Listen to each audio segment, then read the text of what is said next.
This concept is hiding in plain sight. There's some shrinks out there that say this is what drives all human behavior.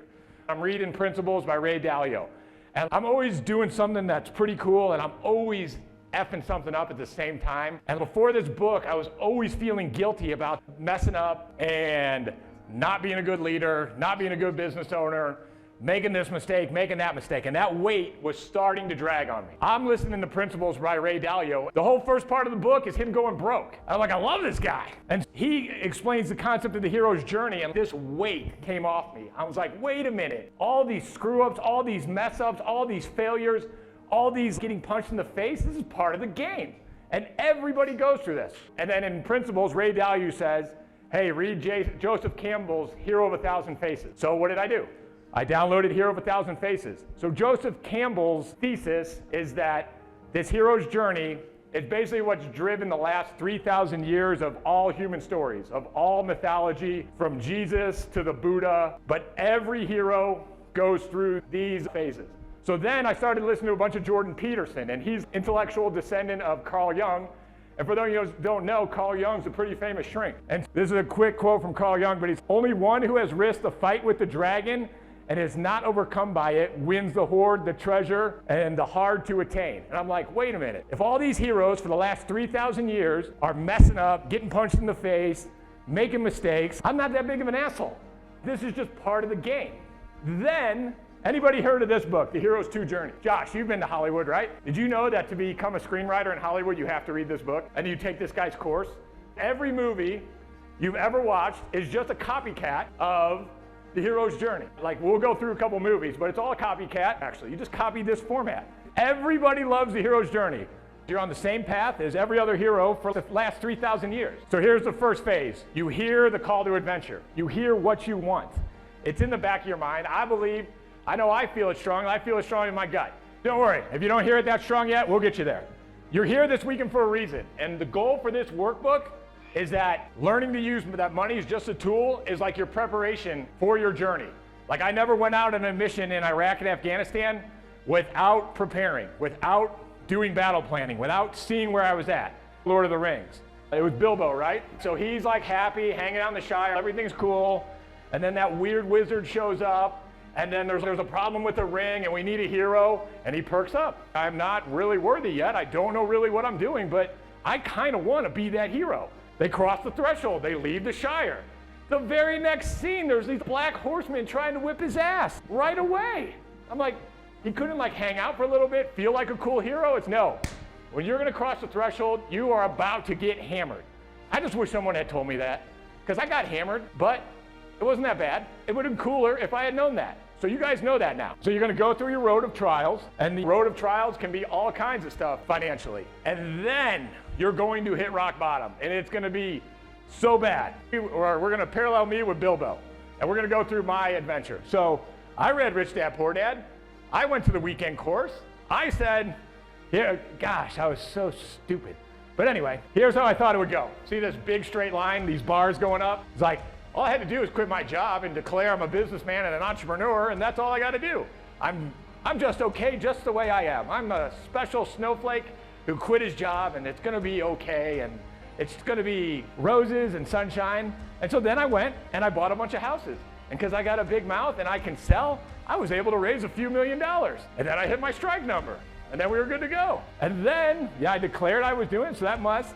And then I thought I was a businessman, and I thought I could just read books and learn from mistakes. I read Nassim Taleb and Black Swan, and gosh, I was smart, but I had zero experience, zero. And then worst, I had this like entitlement and being like, I've already been shot at, I've already been blown up. I don't want to have to do anything hard anymore. It was so stupid. And then here was the worst part. Here was the absolute worst part. Then I would feel shame when I did fall, and then I would wallow and piss and moan and say this is not fair, instead of learning from my mistake and get better. Soon, I promise you, soon as you cross the threshold, soon as you declare what you want, soon as you say we're moving forward, the road of trials are coming. You can prepare as much as you can, but the reason you're going to have to fail and learn is because you're into the unknown. You have no idea what's coming. And so Ryan was having a physical reaction to being in the unknown. There's a ton of psychology around this, but basically all his caveman skills and all his emotions were like trying to grasp and find out what the unknown was. He was in survival mode. I've been there too. You will have physical reactions to this type of stuff. The physical reactions is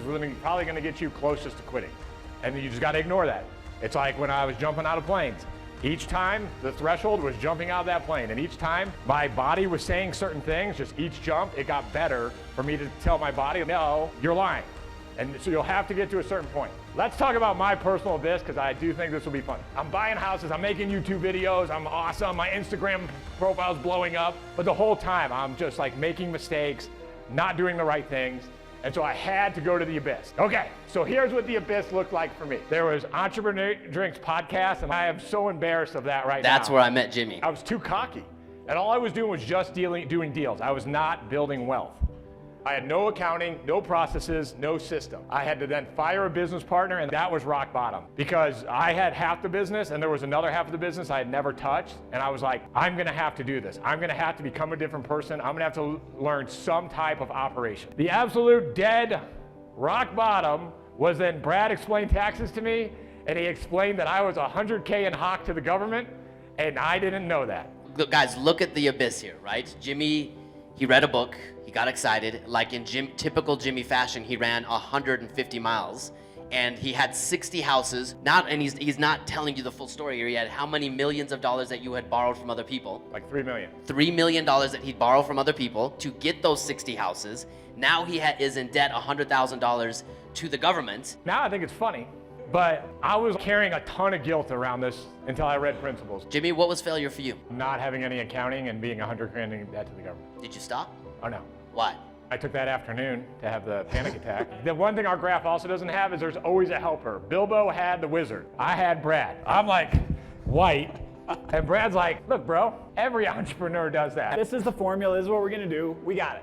But it took a lot of holes. work. I woke up at 6 a.m. and started doing my own bookkeeping so I could understand it. So I could understand a balance sheet and a cash flow statement and the difference between cash and all that stuff. And then 2 years ago, I was the worst systems and process person now. Now I have to get on them about it. Now I can do this and run systems and processes and be a better leader and hire the right employees. But I had to hit rock bottom. And then when I was reading Ray Dalio, the only other thought I had is Gladiator hit rock bottom, that was entertaining. When Braveheart hit rock bottom, that was entertaining. Lord of the Rings, every different movie, they're in the abyss, and that's entertaining. And I'm just like to myself, I'm like, self, why aren't you entertained by this? You're actually in the game now. Like, you're not just reading books about it. So I just started treating it as a game inside my head and then a movie. And then that really helped me get by it. So some level of schizophrenia here is actually going to help you through this, okay? You will be leaving here talking to yourself. What if the Hobbit had not had the wizard? Have you had panic attacks in the last 7 years and have been like down on the ground, not able to get up? My panic attacks are I wake up at 2 in the morning. Jimmy, have you? Oh yeah. Yes. If you were by Lots of yourself, them. would you quit? Yeah.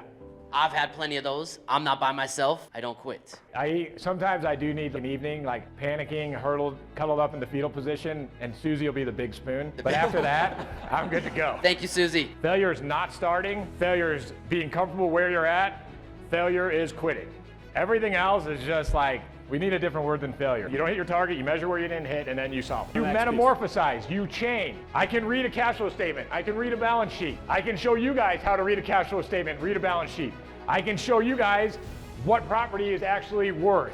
You come back to the tribe, and Joseph Campbell called it the boon. It's the lessons you've learned and the changes that you've overcame, and that the new person you are, and then that's your gift back to your community. And the changing, it sucks. The changing, it's painful. I was consciously avoiding all the accounting, and now I look forward to it, and now I run my face right into it. So like when I'm hanging out, when I'm learning, when I'm planning, when I'm meditating, I'm seeking out what is the next thing the darkness I'm going into. And then once you get to the point where you're like, this is part of the movie, this is part of the journey, and you start looking forward to it, once you stop slowing yourself down because you're afraid of this little thing called the abyss, you will go so much faster. Is there a finish line to this, Jimmy? No, you got to seek out the next abyss. Joseph Campbell specifically, the reason he spent 500 pages on that book was that his thesis is that to be a human being, to live a life, it's because you are on your own personal hero's journey. Like, I'm gonna sound really intelligent for a quick second, but Freud thought everybody was driven by their sex drive, and Jung was his student, and Jung's like, No, bro. Everybody's driven by their own hero's journey, whether they admit it or not. And those who follow it most are the people you know about. And those who have the most psychological problems, have the most issue, is they're denying themselves their own hero's journey. So I read that, and I was blown away. I hope you guys know we want you all to be on your hero's journey. Hey, thanks for watching the video. If you make over 300K per year, I think my program could be great for you. We're gonna find beat up houses, like this one behind me that we just started rehab in. I don't know if the video is doing justice to how bad these floors is. And then let me take you through a spin here. This is the kitchen. Don't notice there is no kitchen. But our investors love deals like this because they know in 3 weeks, this is going to be a beautiful kitchen waiting for either a new homeowner or a new resident to rent. So if you're interested in investing in real estate in a completely passive manner and want someone to find the house, to fix the house, to find a tenant, or help you sell it, click the link below to book a call.